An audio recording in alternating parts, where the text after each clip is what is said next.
Did you know that? Nah, I'm just sorry. That was one of Jake's intros. Welcome to Qualified Nonsense, the podcast where best friends dive headfirst into the silliest, most absurd, and occasionally, wait, that's kind of deep corners of Reddit, so you don't have to. We risk our search histories for you. You, mate, in Sydney, Australia, listening while pretending like you're heading out into the outback, but you're really just stuck in traffic. And you, over there in Naaldwijk, Netherlands, sunbathing on Monster Beach like a classy European. While we Google things, no algorithm should ever suggest twice. We see you, we appreciate you, we question your life choices just like we question ours. So grab a drink, lower your expectations, and let's get another episode warmed up. I'm Matt. I'm Jake. I'm Brandon. And hi, I'm Kevin. And this is Qualified Nonsense.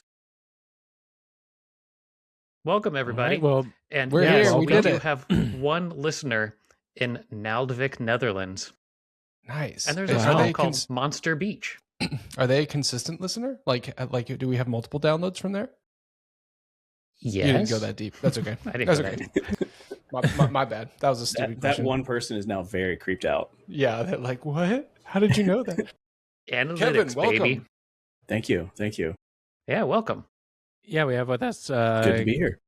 Kevin Workman, or do you want to use your last name? I don't know. Yeah, but too late now. Damn, It's all already good. told it. Dox this guy. Kevin and I know each other through the Eugene Men's Social Club, which we had Peter on a couple weeks ago, and people who are consistent listeners, like the ones in the Netherlands, are familiar with the Eugene Men's Social Club already. But Kevin, you're a beekeeper by hobby. You're that's fair. a soon-to-be father. That's true. Yeah. Nice. Announcing it widely on the podcast right now. Yeah. Well, Congratulations. I assumed that was public information, Oh, but if It's snap. all good. It's all good. we can- I'm just messing with you. That'd be We so got funny. exclusive. He's like, what the fuck, dude? Breaking news.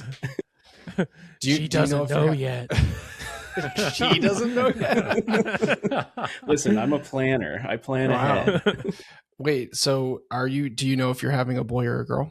It'll be a girl. Yeah, in September. That's also a. Do. We just did a gender reveal, our first gender Yep, reveal. there you go. Yeah. We need the where are blue the colors? smoke. Yeah, there you go. How? I don't have anything pink, even though that's sexist and bullshit. Congratulations. That's very exciting. Thank you. Thank you. And, Yeah, and tell you're us, first, right? Yeah, first. Great. Absolutely. Well, if Great. you count the bees, I have 100,000 of those. But Oh, first okay. human child. First human child. They're just they're easy. You'll be fine. How long have you been how long have you been hobbying keeping bees? Since, let's see, it's roughly 2 years now. So I bought a house in August of 2023, and basically the following spring I started beekeeping. So yeah, spring of 2024 I started, and here we are, spring of 2026. So just about 2 years. Yeah. That's, as I understand it, that's not a inexpensive thing to get into, and so you sort of have to go whole hog into it. Had you done a lot of research in advance? Yeah, I started taking. So basically, my entire life story is I was a weird bug kid. Nice. I like to go outside and lift up rocks to see what weird stuff was under there. And I grew up in rural Pennsylvania, so there's plenty of opportunity to just be in nature when you're kind of kicked out of the house and told not to come back until sunset. Yep. Mm-hmm. So that kind of stuck with me. I'm still a weird bug guy, I guess. And I was living in apartments for most of my adult life. And so, they have limitations on what bugs you can have, except for the crappy ones that they force you to have cockroaches. But those are not exactly, fun to live with. So actually, when I bought my house, I had this rough plan of getting really into ant farms, like adult ant farms. This is a thing. This is a whole, this is a rabbit hole that you can choose to go down if you really want to.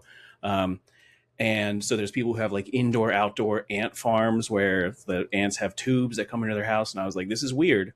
I'm going to do that because now I own a house. And so I started doing some research, and long story short, ants are a lot of work, and they're omnivores. And so I'm a vegetarian. And so you like, if I had ants, I would have to feed them meat. And I was like, that feels a little weird. Yeah. Bees are vegetarian. So I was like, aha, here's my insect. So I took a class, like an online class, from like a local college here, and did that for a couple months. And I reached a point where I was like, I can only learn so much through watching YouTube videos of people talk about bees. Yeah. So, time to get some bees. And so I went down the rabbit hole of how do you even do that, and did it. So I started in like May-ish of 2024. And yeah, it is not exactly cheap to get started because bees themselves are expensive, weirdly. They appear in nature. So you would think they'd be relatively cheap, but a starter colony costs like $250. And then you have to buy all the equipment, the boxes, the suit, all the stuff. And so it's roughly like $500 to just get started with a single colony. And you usually start with 2. So it's a little more than that, actually. Right. You can do it for cheaper if you prepare ahead of time a little bit better than I did. So if you make your own boxes, for example, if you know someone who's already into beekeeping, they might be able to split out some bees for you instead of just starting from scratch. But yeah, there is a barrier to entry in a way. Did you deal with, I feel like it was a couple of years ago, there was whatever, I forget the name of the disease that was going around and killing all the bees. Did you deal with that in your colonies? Yeah, so there's a few things you might be talking about. The big one that gets headlines now is called colony collapse disorder. And this is a phenomenon where in a given season, or basically it's in the wintertime mostly, a high percentage of colonies die out. And so when a colony dies, like you're losing thousands of bees, tens of thousands of bees, or hundreds of thousands of bees. And so it's not just like, you don't measure by how many bees died, you measure by how many colonies died. And for example, the first year I had bees, 2024, that winter, 60% of all agricultural honeybees died through the winter. And it's a real thing. Do die. That's kind of why they collect honey, is to get through the winter. And there are all kinds of factors.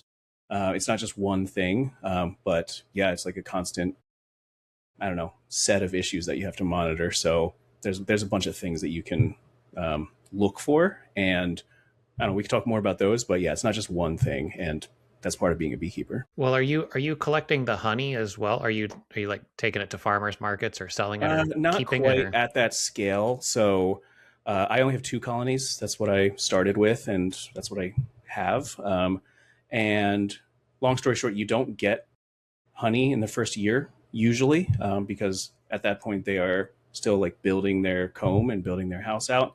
And then if they survive and then keep building in the second year, that's when you get honey. So this past summer is when I got honey for the first time, which was, very exciting, because it means that you are doing something right, if that makes sense. Yeah, absolutely. Can I pitch a business idea to you, Hit Kevin? Me, please. Nice. Okay. Give me an excuse to quit my job. Well, my first year of college, it was spent in Montana, at a very small religious college. I'll spare everybody that boring detail, but it was in Montana. And one of the guys there, he grew up on a farm, and we were talking about bees. And I forget how we got on it one night, but our last names were Ellis, Goodwin, and Roby. And we were going to call ourselves Eager Bee Honey. There you go. But here's the thing, and maybe you can expand on this, is it's always in the shape is always like on a commercial basis is always in a bear form, like it's a bear in a bottle. We were going to have the bottle be a bee that was like vomiting, and when you open up, like it comes out, because that's really what it is at the end of the day, right? Yeah. It is their vomit. Well, technically it's not vomit. Here we go. There you go. Because Dream killer. It doesn't go into their stomach. It goes into a different organ called a honey crop, and so they don't digest it. Like vomit is, from the technical perspective, partially digested. It enters your digestive tract and then is, expelled. And honey is technically not vomit because it's never it's not digested. They don't eat it and then throw it up. They store it and then just regurgitate. I yes, guess? Exactly. Is it like a different shoot? No, it does look like vomit, and from our perspective, I think the container of a bee that you squeeze out and comes out of its mouth, that's still, we'll call that scientifically accurate, but yeah, it's technically not vomit because it's not digested. Interesting. I never knew that. Do. Yeah, that's a good actually that you can pull out on people. Nice. I love a good actually. What's the organ called? It's a honey crop. I forget the actual scientific name, but honey crop. Man, Matt, if you did an actually with the scientific name, yeah, let me look it up. Save some honeys for the rest of us. Oh, that was a double entendre. Oh, that was great. Sorry, honey, it comes from my honey crop. Yeah, there's I'm sure a bee doctor would tell me what the actual science name is, but yeah, it's just honey crop, or they can call it a honey stomach or a honey sac, but it's not technically a stomach. So honey crop sac. Take it from the honey sac. So when you're extracting the honey, excuse me, do you have equipment? Don't they spin the honey and all that? Yeah. Do you have all that stuff? Honey centrifuge? Yeah, basically. There's a bunch of ways to do it. I took the cheap route of you just kind of scrape the comb off of the frame that it comes on, and you just kind of let it settle, and you filter it and strain it, and so the honey sinks and the comb floats. So you just kind of let it sit for 24 hours and it kind of strains. You can, if you are less lazy, or if you have more to process, you can use the spinner thingy, and that just kind of accelerates the whole process of separating out the honey from the comb. You can also just leave it in there and sell it as honeycomb. So different ways to do it. But yeah, when I did it, I just scraped it off, put it in my bucket, put it in the strainer, and came back a day later. The comb itself is mostly wax, right? Yeah, it's wax. The bees produce the wax. They have a gland that creates the comb. It looks ridiculous. If you look up a picture of a honeybee wax gland, it'll look like they're kind of being smushed. It'll look like their guts are coming out, but they're not. That's where they kind of it comes out of the bottom of their abdomen, of their bee butt. And then they kind of take it in their hands and form it into the comb. So yeah, they produce it. It comes from the bees. That's awesome. I've talked about this guy before, but there's a guy on TikTok that I follow, and I've actually purchased from him. He's called the Bee Tamer. His name's Chad, out of Colorado, and he does raw creamed honey. Okay. Which is it gets put in a centrifuge. It spins. It takes 10 days to make. It spins for 4 minutes every 5 hours or something like that. So it expresses all the crystals. And I've purchased raw, and he puts adjuncts in there. Sometimes he'll do ashwagandha or whatever to make it more palatable for people. But I have got raw honey from him and he puts the honeycomb in there so you can eat it. It's delicious. Yeah. It's it's less people want it, but the people who do want it will pay more. So it's an entire market of what do you want to sell? Do you want to sell the honey by itself, the comb? There's also all kinds of other stuff. People sell the pollen or the jelly that they create. There's a market for a lot of it. Now there's also a market for go ahead. I'm sorry, Brandon. I feel like I've been talking over you every time you've tried to interject. That's all right. Please. I've already talked to Kevin a lot about bees. Yeah, get in line. We haven't talked to him yet. He's sick of hearing this. This is literally every time we hang out, someone's like, "Oh, you're a beekeeper," and I'm like, "Buckle up, because I want to tell you 1,000 bee facts." And Brandon's like, "Can we get another one of these, please?" Yeah. And Brandon's like, "I have a podcast," and they're like, "Oh, what? Tell me about that." Tell you what, bring a beer tower for one. A beer tower for one. No, but there's a market for like traveling with your bees, right? Yeah. And pollinating crops and Yeah, stuff. absolutely. Yeah. That's a big earlier I mentioned like Pimp 'em out. 60% of agricultural bees died, and that's kind of how we measure, because like we don't really know how many people are like random like me have bees in their backyard, but we do kind of monitor and measure the agricultural uses of bees. So yeah, there's a whole industry around transporting colonies of bees to fields that need pollinated. And so an example is California's almond fields. Right. In fact, something like, I don't know, like the bees travel all around the United States and the world really throughout the seasons. And during almond season, something like 75% of all European honeybees in America are in those almond fields. So it's a huge industry. Huh. I was fortunate enough to help. It was probably 5 years ago. There's my wife's colleague. His family is native to Ridgefield and had acreage and stuff, and they had two hives. And he's like, "Do you want to learn how to replace a queen?" And Nice. so I got to go out and watch it. And he's like, "Oh, just tell me if you can find it." And I had zero clue what I was like, this was just a bumbling thing. And I was like already kind of panicking. He's like, you got to keep your breath down. It's You know, true. like they'll keep, you're not going to be able to see if they swarm you. So like try Yeah. to keep your heart rate and your breath down. And he was explaining that, and I found that fascinating. And then we got to the point where he's like, all right, do you see the blue dot? I was like, I can't see shit, man. And he's like, here it is. And he pulled it out. And he's like, sure, the queen is like slightly larger, but I would have never been able in a million years to find it and identify it. And he was telling me like all the, I forget what it's called, but like they created all these like fake queens that they lay, and like they will go and then kill the queen if they want. Yeah. It's like it was so fascinating to me that we always see as a bee, and it gets in our car window with our kids, and we're like, kill it, kill it, kill it. But like you have a couple of hours with somebody, and you're like, damn, they're actually they're pretty complex creatures. Yeah. I mean, that's like a big part of it for me. Like, this is going to sound super nerdy, and well, whatever it is, but like something about being able to just observe them is really cool. So like they're in my backyard, so I'll just be hanging on my porch and just kind of, I don't know, looking over at them and seeing what they're doing. And once you sort of understand what to look for, it's, I don't know, very, very interesting to just kind of see and observe and be like, oh, that's what they're doing. They're doing this particular kind of flight, for example. And there's a whole ecosystem. So there's the queen, and then the workers, and there's like larvae, little baby bees. But there's also non-bees. So spiders kind of love to hang out near bee colonies because they eat the bees. There's yellow jackets, things like that. Moths. There's particular kinds of moths that live in the colony, and so if you just kind of sit back and watch, there's all kinds of stuff happening, which I think is really interesting as a weird bug kid, Yeah, symbiotic relationship sort of stuff. That's really cool. I bet because you approached it in a very academic way, I'm sure you have a particular insight into some of the more nuanced behaviors that you're like, oh, Yeah. I don't know. Yeah, that sort of thing is always fun to.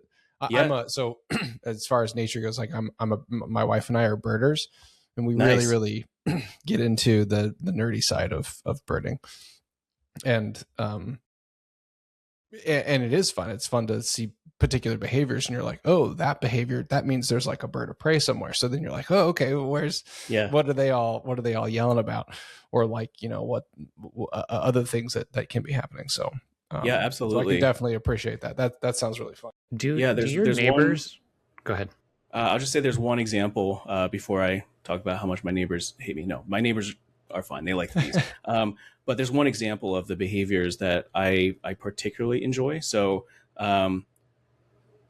bees, when they're born, they're born as little worms. They look kind of like maggots, and they live in an individual cell of the honeycomb, of the comb, and then they basically do what butterflies do, and they turn from a worm into a bee, and then they're a bee, and they live in the colony for like 3 weeks. They don't like come outside yet. They're just kind of doing jobs inside the colony. And then when they're around 3 weeks old, they basically graduate from being a hive bee to a forager. And the first thing they do is they take what's called an orientation flight. And this is where the bees familiarize themselves with what their house looks like. And so what they do is they fly out of the colony and they basically turn around while they're flying and they're kind of hovering and they look at the colony and they say, okay, cool. This is what my house looks like. And then they kind of hover over here from a different angle and they say, okay, cool. This is what my house looks like. And if you watch them, they're just kind of like looking at it from different angles. And there's a bunch of them doing it at one time because like thousands of bees are born on the same day. And so it's basically like a graduating class doing their orientation flights. And it happens around the same time every day too. So if you look for that and you know what that is, it's like a really cool thing to be able to just sit back and be like, aha, that's the bees graduating. So are they staggered litters? I'm going to call them litters because I don't know what else to call them, but I don't know what they would be called. Like, is it every day they come out during a pretty much part of the season, or is it? Yeah, especially during like spring and summer. The queen bee is laying like thousands of eggs per day, and so thousands of bees per day are being born. And so you'll see a big cloud of bees taking their orientation flights pretty much every day. That's awesome. And so you asked about my neighbors. My neighbors are okay. The lady next door, I don't know why I'm pointing. You don't know where she lives. She's that way. Knew it. She used to live on a farm and grew up around bees, so she actually really loves the bees. And the bees, she has a particular fountain that the bees really like. They drink a lot of water, and she'll come over to my house and be like, "Oh, your bees were on my fountain again. I love them." And it's like, all right, thanks, Nancy. But you've said that like your partner has never been stung, and they're like, you don't have like swarms of bees, like angry bees or anything like that.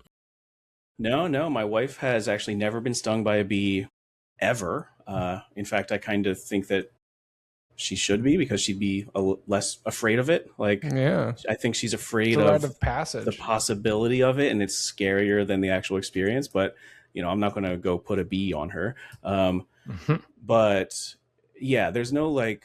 I'm not going to say there's no danger, because you have 100,000 stinging insects in your yard. There is danger, but it's not the danger of, like, I don't know, bees in a horror movie where they'll come and seek you out and get you. So she has never been stung. As far as I know, no one that comes to my house and like hangs out in the backyard, no one has been stung.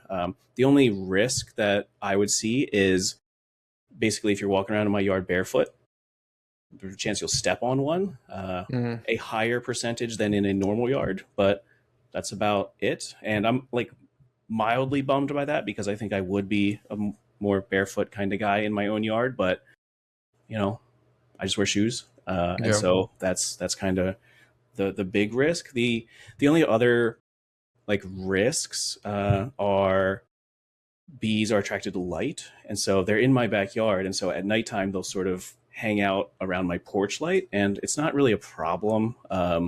But there's one time where I had people over and they were hanging out on the porch and they didn't know the bees were there, and I was like, "You can stay out here, but just so you know," and I kind of pointed at the lights, and they're like, "Okay, time to go in."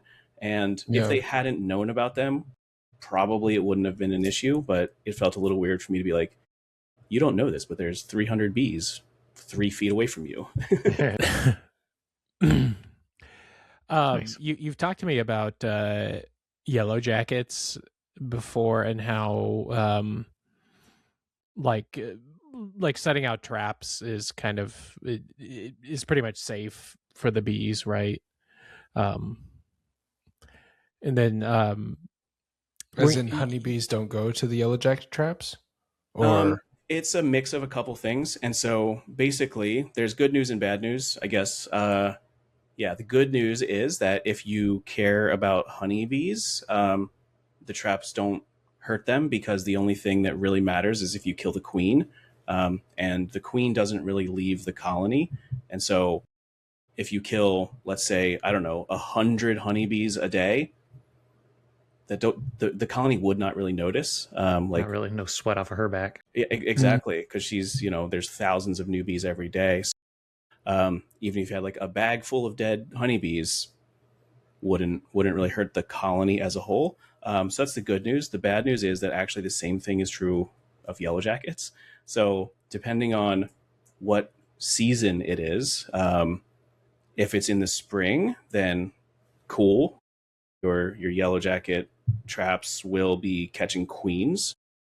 But if it's later in the season, the fact that they're busy laying eggs somewhere else. And yeah, I mean, if you have like dozens of yellow jackets in your yellow jacket trap, that just means there's a yellow jacket nest nearby, and you're not really making a dent in the yellow jacket nest itself. Right. So it's kind of a seasonal thing. So put them out in the spring when you'll catch queens, and anything else is like, I don't know, you can be proud of the dozens of wasps that you're killing, but there's thousands of them nearby. So don't get too cocky. I'm sure you have, but have you seen I remember probably a decade ago seeing videos on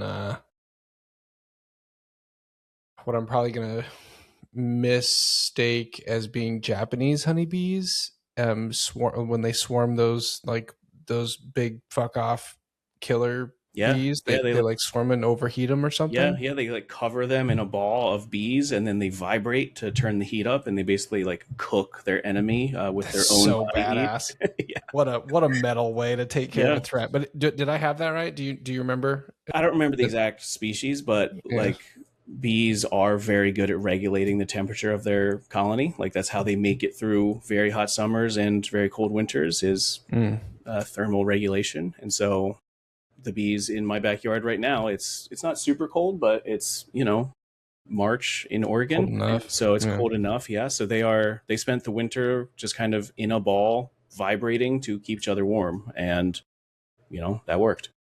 Nice. That's winter mode. We talked about that before we were on. Well, we should probably transition to questions for Reddit. No, I want to talk more about an hour of bee questions. Don't worry, I'll find ways to like turn it back to bees.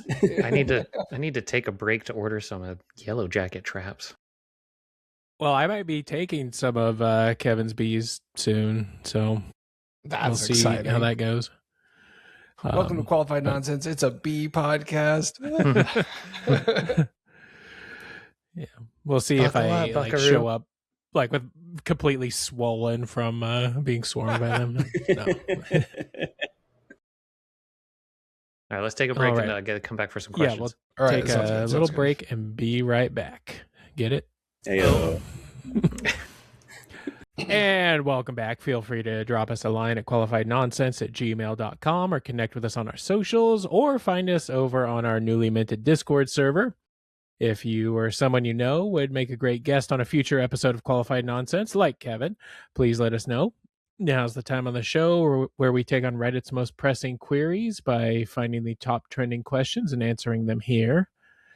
There's an asterisk on future guests. You have to be a beekeeper because this is a beekeeping podcast now. That's correct. Yeah, and the Reddit post will only be on the beekeeping subreddit. Only beekeeping. This is our orientation episode. Teach the controversy. Hey, nice, good one. Was that good? That's what we call throwback. Yeah, we're on fire. All right. This question comes to us from the Ask Reddit subreddit. Username Ickbindursting. They ask, and I picked this one based on our guest, but what potentially controversial Lego set would you like to see? That 9/11.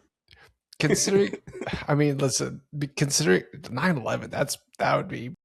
You're going right for it. Well, they've done the Titanic. The top answer. That's here. true. They say Twin Towers and Pentagon set. So easiest one to build, Malaysia Flight 420 or whatever it was. There's nothing to find. Nothing to build. Just like a single blue plate. It's like a. I see now why at the very beginning of this you were like, so any topics like do not fly? Hey, do not fly. Too soon. They were doing busts of people. We could do a Jeffrey Epstein bust. Yeah, that's topical. For the kids. I was thinking because of the username, the first thing I thought of was like Indiana Jones, like basically any Indiana Jones set that has. Well, they do have those. They've got. I don't know if they actually have swastikas, like Nazis on. I'd probably not. I would be shocked. You know, like the big 600 banners. A 600 square foot map of like D-Day. You just have to like build out your entire basement of it. I mean, that set exists. It's just not an official set. It's just in some guy's basement. Yeah. Yeah, who also has some questionable memorabilia from that war too. Right, yeah. That's in the hidden closet. I just like the time period. I like the history. What? He was a strong leader. I just like his public speaking. So this is asking. I know I've seen videos of people that have gone above and beyond and created like they have created historical things, but this is saying like what would come as a designated like 4,000 piece Millennium Falcon, like Lego TM. Yeah. Lego, as far as I know, they don't make sets like based on R-rated movies, right? Like they're pretty kid Generally, friendly, no. aren't they? I mean, there are like Deadpool Legos, but I think that's like if you squint, it's from the comic books, not from the movies. Yeah. They made a Stranger Things set, so I think they're flirting with the adult audience. Dude, the Lego world to me is wild because I've gone down 2 rabbit holes with them, and I guess they both kind of flirt similar lines. But like, there's a guy on TikTok, and I was like, "Is this really a thing?" So I went to his profile, and then I went down this whole rabbit hole, like people renting out warehouses, and they're somehow getting a hold of these sets, and they're selling them. Like, people will show up, and they'll set times to meet with them, and he's like, "Oh, if you get this one and that one." And this one, I'll do that for $1,500. But if you do these 2, I got to do it for $1,550. And then there was just that recent raid. There was like this FBI raid of this underground Lego scheme. I think that was in Eugene. That was in Eugene. That was in our. Kevin's like, that was my house. Yeah, I know that. How do you think I got all? Yeah, these? that was. Yeah, that exactly. Yeah, where'd these come from? Yeah. We actually want to see receipts, please. Well, I mean, maybe you did buy some stolen merchandise. Did you ever frequent that shop? I have purchased Legos from that store, and yeah, the scheme was basically it's a store where they will pay you for your pre-owned Legos. So in theory, if you're a kid and you have a set and you want a new set, you come in, they pay you for their old set, and you use that money towards your new set. But in practice, what it allegedly turned out to be was the local unhoused population going to Target, stealing hundreds of thousands of dollars worth of sets over time, and then trading those in for cash. And so that was... Well, that's not his problem. That's the homeless problem. I mean, right? There's an argument to be made in that direction. Well, but no, if like, you buy... how do you know that they're stolen? Right. If you buy a stolen car, you still have to give the car back and potentially do time because it's a stolen property. Yeah, but with a car, there's a VIN, there's police reports. Like with Legos, it's like literally just cut this thing off and go sell it. I don't disagree with you, but I think it's the also the same you're going to right? compare stealing a car and a Lego set. Have you seen some of these fucking Lego sets, my dude? Well, I think it was like the guy bought my it was first like 2 cars for $250,000 these... worth of Legos. Yeah, but yeah. So what was the result of the case, or is it still ongoing? I believe it's still ongoing. Honestly, like I don't think we are close enough to it to actually know. I will say that I went into that shop like after all of this happened, and the people working there were adamant that all of it was a scam from the other Lego store in town. I don't know how much of I should be actually saying. But as long as you just say allegedly. Say allegedly. Exactly. Yeah. Allegedly. So I think it's ongoing. Yeah, this is what makes you go. This would be so popular. good if this was submitted as evidence, we would have made it. We'd blow a up. podcast who recently went viral for a guy with nunchucks and Legos, you know. Oh, right. Look at me now. Wait, high school there's another Lego store in town that was accusing them. Yeah. Well, I don't know if they were accusing catty. them. Yeah, it's catty. I really want to get to the bottom of this because it's fascinating. But yeah, there's 2 Lego stores in Eugene. One of them is sort of, I don't know, family friendly and wholesome. The other one is the one that we are talking about. So who knows what the truth is between them, but I think there's some drama. Damn. Hey, first of all, Netflix, don't you come sniffing around our shit. We're selling this. I have said I would pay money for this. Yeah. There's a documentary here investigative somewhere. Journalism here. Yeah, for sure. If Netflix is going to go after like idea. Yeah, or like I don't know, Netflix did the documentary about the Renaissance Fair guy, the king of whatever, or the one guy who played that one what game was it? It's like Cubert or something. No, the King of Kong, the Donkey King Kong. of Kong, yeah. Yeah. Surely this is going to be more exciting. I do love petty tyrants and people who are like. Okay, how do we get 50 cent on this one? Beekeeping / true crime, but I'm only like there. petty theft true crime. Yep. Let's do it. I did used to work the whole time he was training his colonies to murder his foes. It's the perfect crime. Listen, I started by saying bees are vegetarian, and that's my cover. Nice. I did used to work at a GameStop where it was the same business model, where in theory kids would trade their video games in, and we'd give them like $3, and then they could trade that in or use that towards a new video game. But there was a real thing where this couple kept coming in, and it was, they weren't a wholesome family with children. They were, maybe on the edges of society, and they would bring in just like boxes of unopened video games, like still in the plastic, from Walmart, and wink, wink, be like, we got this for a really good price. And it would be like 50 copies of the same game. You know what I mean? Like, not like, this is from definitely our attic. Definitely fell off the back of a truck. Exactly. And these guys really like Paperboy. We were like making minimum wage in the mall. And so we weren't like, I don't know, okay, sure, you can trade in your video games. And it's happened many, many times until eventually Walmart called us and they were like, stop taking stolen things from our store, because it was like a known local thing. And I don't know what actually came of it, but eventually we like upped our policies where we now had a driver's license. We had to take your info, take a picture of it, and record all the info. And eventually they stopped coming back, but that might just be because they got arrested. I don't know. Little column A, column B. Yeah. Yeah. But I mean, going back to like just the Lego world, it's one thing that you would think over the course of time there'd be like price adjustments, or hey, this is like they're historically always expensive. The stores that they create are pretty fantastic. Even though I'm not an avid, I get frustrated by Legos, but I appreciate the heck out of them. It's a business that I found fascinating, and with however many they produce, like surely they're printing blocks left and right, especially after 3D printers came readily available. Like at some point that resellers market I thought would take over of like just some people on Craigslist being like, hey, I have a Rubbermaid full of Legos, do you want them? And maybe that still exists, but I thought for sure like a storefront wouldn't be necessary. And then I'm still just always in awe of the sticker shock.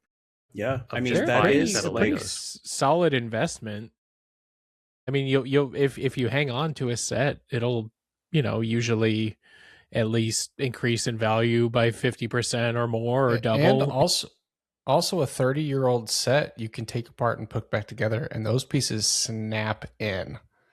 Like they do not.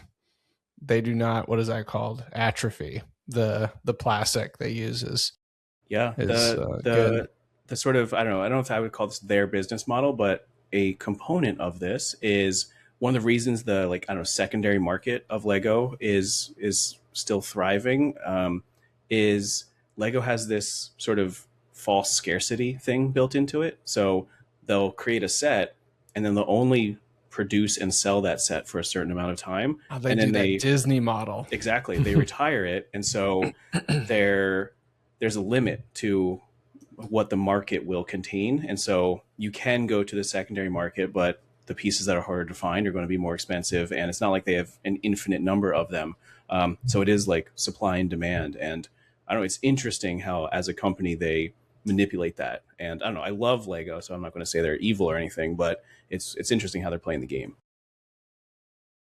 How do you feel about like off-brand Lego sets, or not Lego sets, but you know, like kind of? Well, how do I feel? Fuck the Duplos. Yeah, I have strong opinions in my personal life, but I'm glad they exist as like an ecosystem. I'm glad that generic brick product is a thing that people can get if they want it. But for me, like, I don't know, I want the real thing. So I have a collection of like non-Legos that people have given me, and it's like, thanks for the trash. Nice. It's a goodwill for you. Thanks for the tax deduction. I do have a few of the non Lego ones because they're of like R-rated movie. Like I have a Alien, like a xenomorph that, you know, like Lego isn't going to make that because, you know, it's a R-rated horror movie. And but it is like, it is weird playing with it or putting it together. Like these are the exact same pieces that Lego makes. And did you guys like, ever get into no difference? Like, did you ever get into the kinetics? The one like the Connects. Lego pieces that connects. Connects? Yeah. Yeah. Did you guys ever get into that? Very little. Like Not the ones really. that could always like move and Yeah. They have like they're all perforated, so you can like attach them in different They're ways like and have like mechanics and like sticks and spokes and stuff. Yeah. yeah. I remember there's like a big Ferris wheel set that I saw, but that always felt like, I don't know, the Kmart of Legos. Yeah, I guess. Yeah. It always felt like that was more like, I don't know, like for it was for the smart kids. well, yeah, it was. They felt kind of more like an educational toy rather than like a fun or like a creative building toy, fun thing. Yeah, I did see somebody yesterday that built a functional water park out of Legos, and so it was like it was like a lazy river that had water, and it had people going down it, and they built like this like ladder thing that took them up to the slide, and they just kept going back around. I was like, damn, that's so cool. But like, I don't have the imagination or well, it's just patience. I don't have patience to sit down and be like, you know what this needs? Another. Well, Kevin's working on a like a scale model of his house. Like, that's true. Yeah, that's cool. It's just out of frame, but yeah, it's I don't know. I started this by saying I'm a giant dork, so I'm not going to shy away from that. But we already know. Yeah, exactly. Yeah, how could you You've tell? Already you've exposed yourself. Oh no! If you've made it this live. But yeah, I am trying to build that. It's my, I don't know, one of my 700 pet projects that I just do randomly. Nice. Yeah. Okay, so Matt, you said that you don't have any Legos in the house, right? The girls aren't into Legos? No, they've done magnetiles. They like that.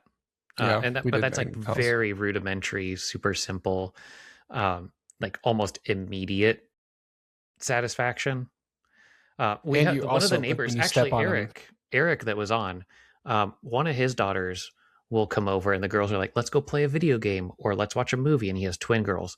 One of them's into it. The other one like actively came up one night on a sleepover that they were having. She's like, can I just like build Legos with you?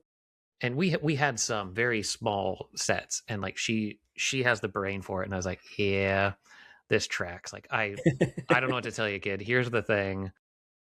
Figured out. And she did. She sat there, but like the people that are into Lego, there's something about them that you can see that methodical, patient that I don't possess. Yeah.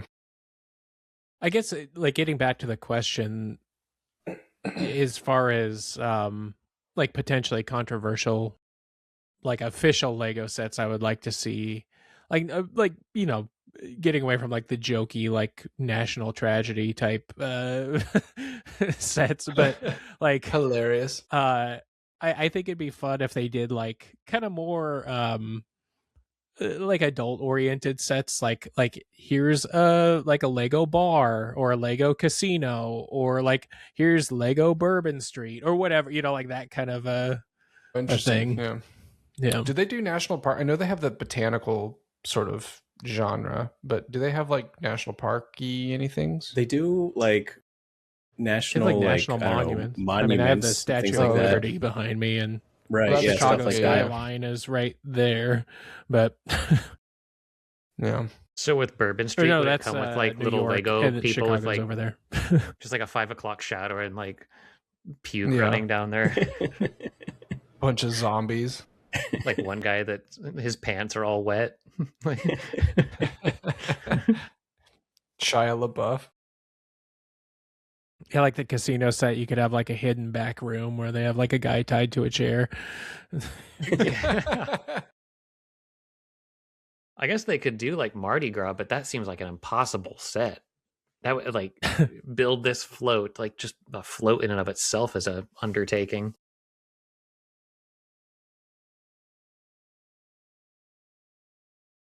Yeah, I mean, outside of the jokey, controversial ones, I don't. What are some of the top answers? Well, you know what else would be fun? Like a Kubrick moon landing. That would be like, cool. Like a film set, like a little video. Yeah, like a film set. Like it's a film set of the moon landing. Yeah, JFK they just could, like that was for you. JFK just walking away from his car. They could have a flat Earth. Heyo. Yeah. Yeah, Twin Towers and Pentagon set. Amsterdam Hookers Street. Red light district. This person says Epstein Island. Oh, jeez. What about speaking of conspiracies, what's the airport that's got like all the lore and like a whole underground? The Denver airport. Denver airport with the horse. Yeah. Lucifer. Yeah. But have like the whole underground also. It's intense. I thought it was complete bullshit, but I saw it when we went there for GABF. It was wild. And the thing is, they kind of lean into it. There was a bunch of construction around, and it was like, they had the horse, and it was like, oh, is this going to be a Chili's, or is this where we like murder babies? And I was like, geez. Ooh, it's like both. A Dealey Plaza from Dallas, November 1963, where you have like JFK's limo, and then like the book depository, like that kind of a set. Well, yeah, that's what I said, but him just walking away from the car. Oh, yeah. Like it never happened. Or a Ford's Theater with Lincoln. You can have him there. Anyway. Nice.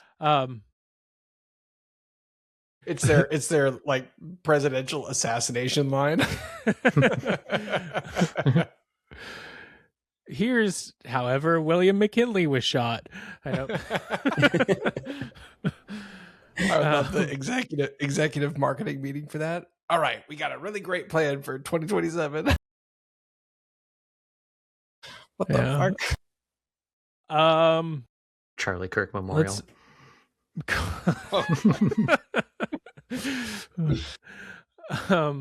Comes with sparklers. Oh no. It's its own fountain. God.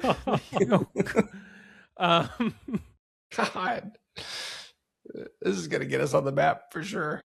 But not the right ones. It'll get us on the FBI watch list map. You guys didn't want to fly anywhere. Between the stolen Legos and the assassinations, we're on a list. No, for sure. Like once they've triangulated all of these, they're like, "Oh my god, it's them! We've cracked it. We've." I found Antifa headquarters, sir. All right. Moving on. The next question comes to us. Wait. Before we move on from Legos, I have a question. So, Matt, you don't have many Legos. As a kid, I had the big tall ships, the pirate tall ships. Those were really cool. But Brandon, I know you have them. Kevin, obviously you have them. Mm-hmm. Do you have a favorite piece in your collection? Well, by piece, do you mean like Lego brick, or do you mean set? I'm so glad you asked for that distinction. I need Please. clarification. Yeah, no, for sure. I think, well, my favorite set from when I was a kid is, you can probably barely see it, but it's right there. It was a robot from like the early 90s. Basically, I had Legos when I was a kid, and then I found out what girls were, so I stopped playing with Legos for a while. And then basically in my 30s, I had been lugging around this box full of Legos, and I had this like recovered memory of, hey, remember that robot set? I wonder if I still have the pieces. And so I organized my pieces so that I could find the pieces that I needed for that particular set. And that's what kind of restarted me down the rabbit hole of Legos and organizing them and all that stuff. So yeah, it's that little robot guy right there. And you're like, girls, forget them. Who needs them? I can Boys hear in my every wife single in one the of other them. room, like right now. She's like, It's like, what do kind not of podcast let are the you Legos on? leave that room. Yeah. She's like, I swear to God, Kevin. Not again. No, she doesn't mind. And piece, I'm looking at my desk because I'm like, do I have one here? I think my favorite like brick would be just a classic like red piece that's like a brick with two studs on top. I think that's just like the canonical Lego piece. Nice. Brandon? My favorite one that I have assembled, I don't know if you can see it behind me, but it's the 60s Batmobile, the 66 classic. Or I have the Aston Martin DB5, Yeah, that's good. James Bond right there. I like those. I bought the Simpsons house set from an online auction, and I bought it several years ago, and it's still in a box. Not like the original box. It's loose, and it didn't come with instructions. But I still have it sitting in the garage, and I need to put it together. But man, yeah, definitely. I think that could potentially be my favorite set. You can get the instructions online for like, it's off the Lego website. Yeah. I've looked at. I like having the printed one. I don't want to like the same. I agree. Sit there and like I have to like my phone keeps turning off, and I have to whatever have a laptop up. I mean, it's funny, but the secondary market we were talking about, some people will sell you the instruction book separate, so it's a whole thing. Like I feel like Lego is a very like tactile thing, and like incorporating a screen kind of takes away from it. Yeah, I agree. That makes sense. Yeah, that does make sense. The other, like, it's not quite a piece, but it's, I guess, a family of pieces. And I like this because it's the evolution of Lego is sort of in this set of pieces. And so if you think of Legos when you were a kid, like, I don't know, imagine where are the studs? I'm looking for a Lego. Like here, like the studs are on top, right? And you put them on top of each other and click them into place. And that was just how it was when we were kids. For ages, yeah. And now, in the interim years, there's a new technology in Lego called SNOT, SNOT, for studs not on top. This is a real thing. Look it up. Look it up, people. Lego SNOT. And it's the kind of piece that has like a corner on it, so the studs are sort of on the side. And do I have one? I do. So it's like, I don't know, you can't really see it on my camera, but it's like that piece where the studs are on the side. And so this has like changed how sets are, like what they look like, the end product. And so it's a lot smoother, and like it's not as obvious that it's a Lego unless you kind of know, oh yeah, that's a Lego set. And so if you compare like a set from the 90s to a set from the 2020s, they're different. And it's a lot of it comes down to Lego studs not on top technology. My kids got a couple of the race cars, and they have a lot of those snots. Yep. because they're doing that sort of ergonomic curving Exactly. stuff. That now they did have. I'm trying to remember like the place that I'm trying to remember the old sets, like the old night set. There was a lot of like places to hang torches, and those were.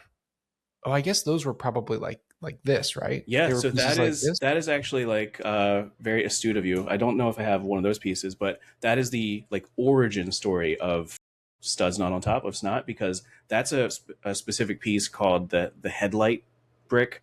Right, the because single one, it was a right? single one. It was kind of recessed, like the stud was a little bit like set in, because it was originally meant for like headlights on a car, is what it was originally used for.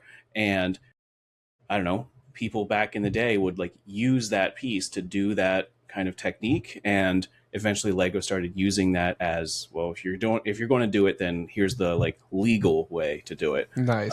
Which nice. Like Lego legality is a whole other rabbit hole. But I don't know, I really like the idea of Legos evolving and changing over time. Like the technology has changed, Yeah, even though it's like, a simple kids thing. that's awesome. I love it. All right, I'm sorry. We can move on to another question. Yeah. The next question comes to us from No Stupid Question subreddit. Username Werewolf Kisses 69 Awoo. They ask. Woo woo. They ask, why do men fantasize about going off grid and living in the woods? Because we want a 69 with werewolves. Yeah. Ooh, ooh. Yeah, where else are you going to meet them? I do this once every 2 days. I'm constantly doing it. Yeah, once every 2 days, I think. I did it while we were talking about Legos. I'm kidding. I'm kidding. I disassociated during that whole conversation. Christ, anywhere but here. That's good. But the why is interesting. I think it's because, when nothing, men are always so rough and tough, but there's nothing worse than when you see a man being silent. He's going through some stuff, or whatever that sounds right. Influencers want to say about like, because men see things. We're supposed to be tough. Now you're getting your core audience. There we go. We're bringing them back in now. Listen up here, Danish guy. I guess I saw this question and I wanted to bring it up because I don't relate to it at all. Really? I don't feel this. That's just because you're not manly enough. I guess not. Is that what it feels like to be a woke snowflake? I don't hate my wife enough or whatever. Like, no. Let me be that must clear. Be what it feels like to love your family. Let me be clear. I'd love to drag my family along. I don't think they would like that very much, but so I feel like I have an excuse. I sort of grew up in the sticks, and so like there's like a level of nostalgia, like real nostalgia that comes with not like pretend sort of like Little House on the Prairie nostalgia, but like real nostalgia for me. So relying on a wood stove to heat your house, and like it's not only comforting, but I think it's just like I have it as sort of romanticized in my head. But then there's the whole like completely off grid thing, and that comes from like, I mean, I'm as bad as the rest of them with like doom scrolling and stuff, and there's like mounting AI slop all over the internet. Like it's all just garbage bullshit. And not to mention the current political climate, like it's just like fuck off, like all of this nonsense. There's just so much of it, and so much of our time and energy is consumed by just nonsense. Like, ugh. And so like qualified nonsense. Qualified nonsense. Yeah. So what do? We added to it. I think for me, it's like I do romanticize my bucket list thing is I do want to be in a cabin, and I'll use cabin loosely. I don't know if I'd want to be fully off grid, but I want to be somewhere remote-ish in Alaska, and I do want it to be during winter because I do like the winter. I love the snow, even though I don't ski or snowboard. I simply just want to sit by a fire and pretty much do nothing with my day if I so choose. Like, I don't know. I think there's a lot of, at the risk of sounding like Mr. Rogers, I'm very concerned about the noise. There's so much noise in the world today. You just sit alone in your cabin, like just looking at the one bullet you have with your name written on it. And I thought you were going to say scrolling TikTok. I was like, yeah, no, I still want to be able to have that. Yeah. No, I think there is something like very glamorous about, oh, I could go out and fish with my day or trap some mink or go down a bull moose. But I know in reality, I'm not going to do that. I still need to have supplies. But Yeah. I do want it to be a bit more quiet of a life than I have currently. Yeah. I mean, I wonder if part of it is like when you live, I don't know, in a society, you have like too many options, you know? So like, I don't know, it's like the Netflix problem. You log into Netflix and you're like, I want to watch a movie. And you just sit there scrolling, trying to pick out a movie, and just multiply that by every single moment of your life in modern society. And so I think there's an understandable desire for just give me a shelf with 3 movies on it and that'll be a simpler experience. And so give me a day where I don't have anything to do other than poke the fire and maybe go like, I don't know, pick some berries. Yeah. Yeah, like also Discovery Channel hasn't really helped anything with all of the off-grid shows that they have. I mean, from big sea fishing to, the Alaska bush people. Like one show that I was watching, and I think this is what I would like to be in, is a small community, and they strictly rely on their ability to trade skills.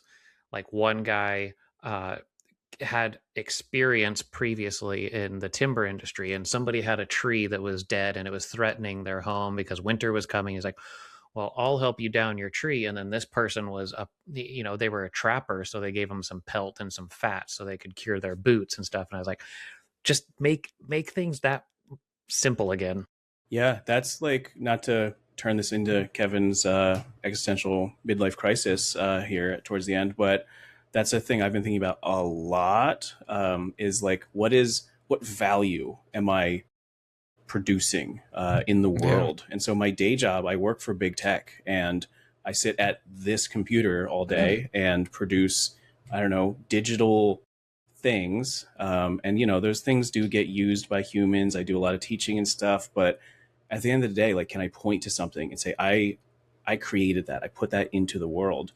And that's one of the reasons I love beekeeping, not to turn it all back to bees, but like, sure, when I get like, I don't know, a jar of honey at the end of a season, I can say, the bees did it really, but like I did that. I learned how to do that. I like, you cultivated took action when I needed to.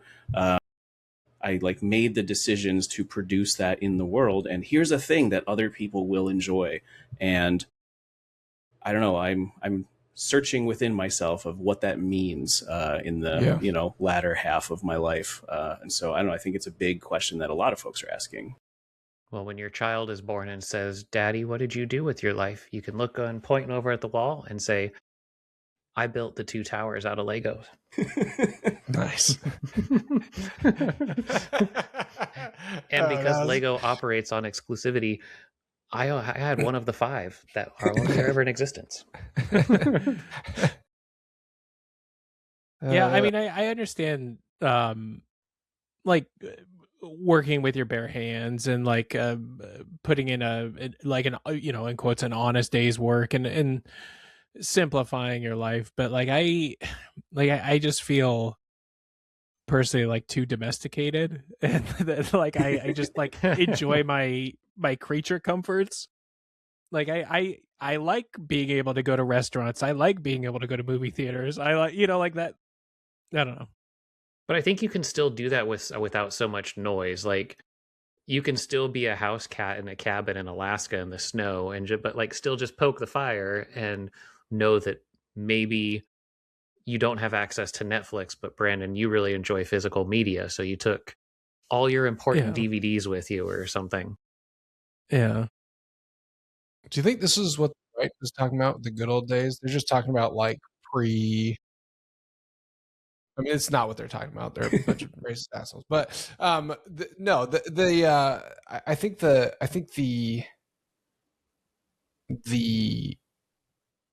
I think actually, Kevin, you hit the nail on the head with like choice fatigue.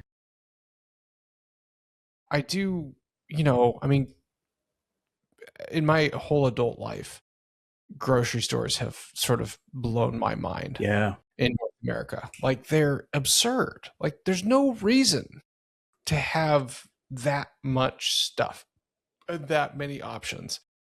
And like I get that options are nice to a degree, but like I don't know. I think it's too much. I think it's too far, and I think it's what is it called? Like negative returns. Like I think it's doing damage. Yeah. Like a great example is have you seen like the Oreo section at the grocery store lately? There's like 100 different varieties of Oreos, and it's like none of them are good. Like it's not worth anything. But Matt's gonna buy each and every one of them though. No. I was just gonna say, have you seen the person that lit the torch against the sugar-free Oreo that they just came out with? No. So they did a study. They had like this creme brulee torch, and they had one lined up, and it was like intervals of seconds. It's like 0 or a 1 second, 5 seconds, 20 seconds, 30 seconds, and all of them were unscathed. And it's like, and then the person still picked up. Is like, I'm still gonna eat it. It's like, well, I mean, food science is wild. Wait, someone has a food. Kevin, that's me. You have a food science person in your life. Yeah, you'll have to get my wife on next time. Yeah, she's a food scientist by trade, artist by hobby. Oh, nice. It is fascinating. How does she feel about microwaving logs of ground beef and then refreezing it? Well, she's a vegetarian, so probably against it. Wow. Damn. Like deep in her core. I think even people who are carnivores are probably against that. I know for a fact. Yeah. I did find the quote about from Mr. Rogers though, that I think would bode well to this. Why are we fantasizing? It says, "I'm very concerned that our society is much more interested in information than wonder, in noise rather than silence." And I think that's kind of like the options we have in front of us right now is just like, one of the questions we previously had on an episode was, does it feel like the internet's getting smaller? Which is definitely not the case, but we're having just all of these things continue to be thrown at us. Yeah, I mean, that's what I was going to say is it's not quite just choice fatigue. It's more active than that. Like it's what's it called? The attention economy. It's companies actively fighting with each other to get every single second of your attention. And it's, billions and billions of dollars behind that machine. And our dumb monkey brains cannot cope with that. And it feels like the options are one extreme or the other. Maybe there's some truth to that because you can't it's hard to live in modern society and not participate in these things. So like social media is an example, I guess.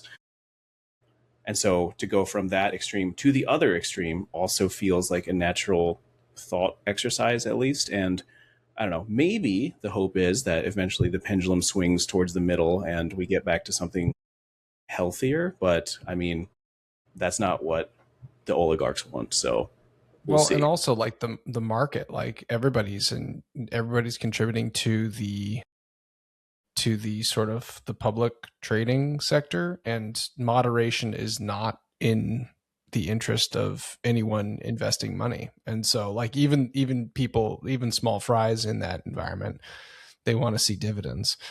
And now a word from our sponsors, DraftKings. The crown is yours.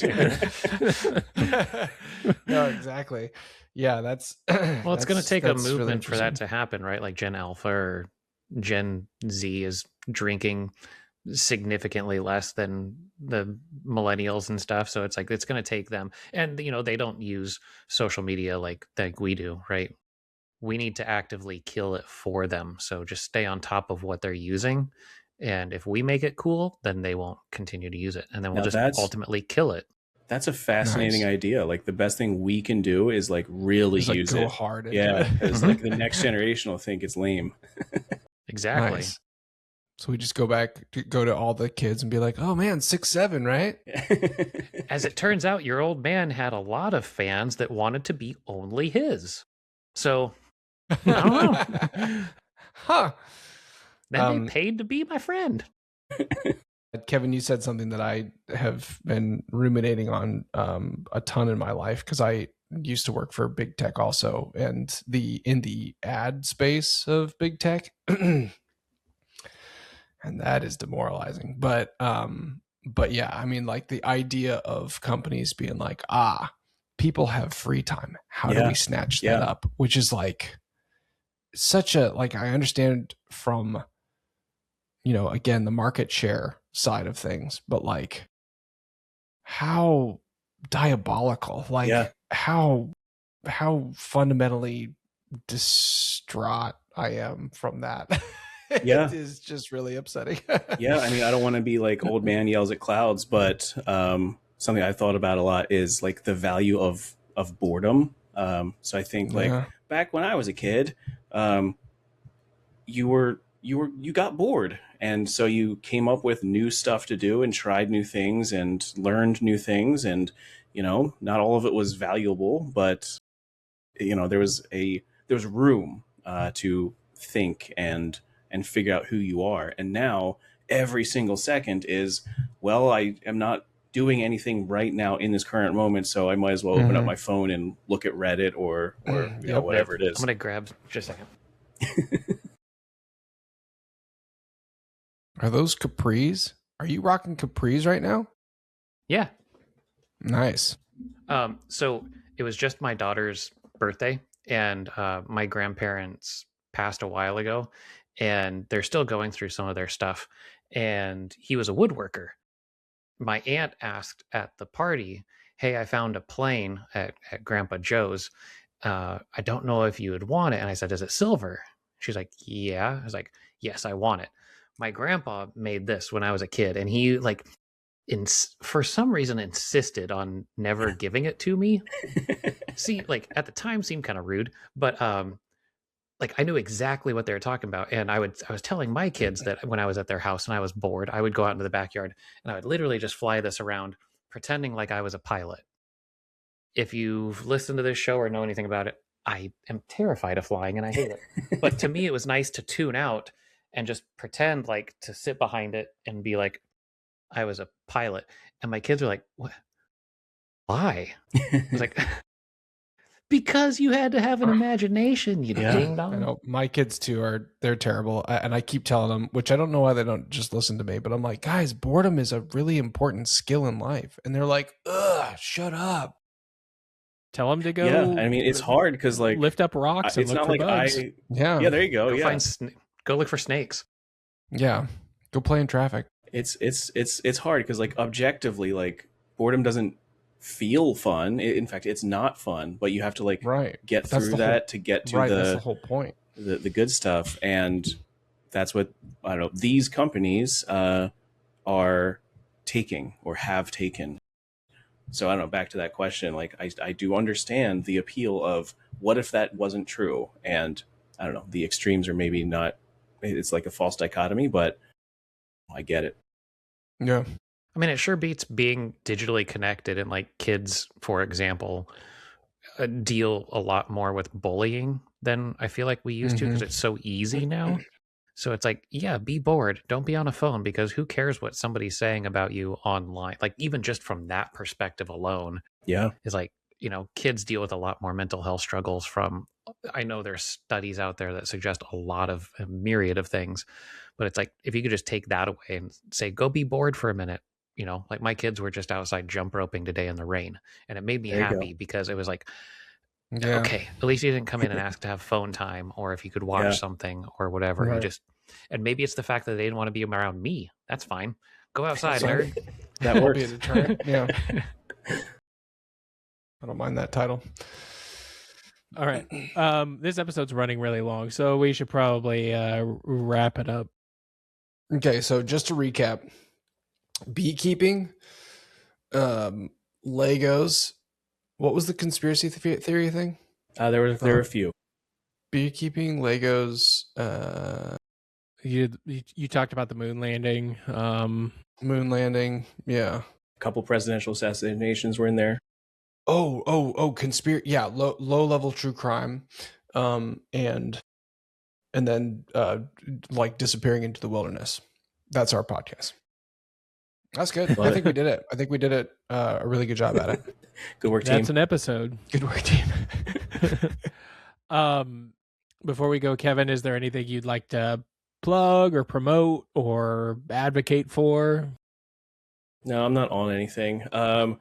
I guess go outside, be nice to bees. Don't kill them. If you want to appreciate them more, then you can do things like set up like a bird bath and put rocks in it, and so that the bees can land on the rocks and then drink the water.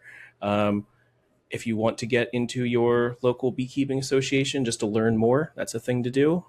It's always local though, because bees in Oregon are a little different than bees in anywhere else. And other than that, I don't know. Build Legos and have fun. Yeah.